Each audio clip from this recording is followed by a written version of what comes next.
Cardiff Deaf Cool Club, as it's called, was set up for young deaf and hard of hearing people as a place where they can grow, where they become confident, they can express their views and influence what happens at the club. The club itself is organised by the young deaf people themselves with support from their deaf youth workers.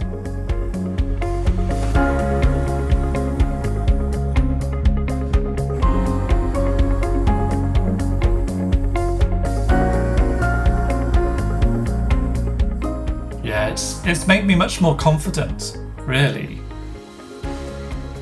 Working with Stuart, him teaching me so much, has helped with that confidence, really. Given that I'd had such a rubbish experience at school, coming here every week and learning has really helped my confidence grow.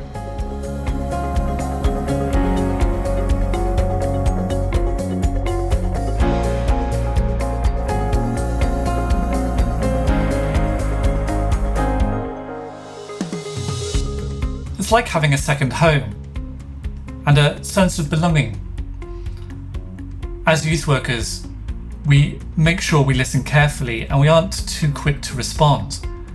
We build rapport here and we build trust. Young people can see what they've achieved. As an example, they've been awarded the Bronze, Silver and Gold Young Achievement Awards. Some recently passed levels 2 and 3 in food hygiene. Their parents can feel pride in what their deaf children are achieving and realise that being deaf is not a barrier, given that they are surrounded by positive attitudes and positive role models.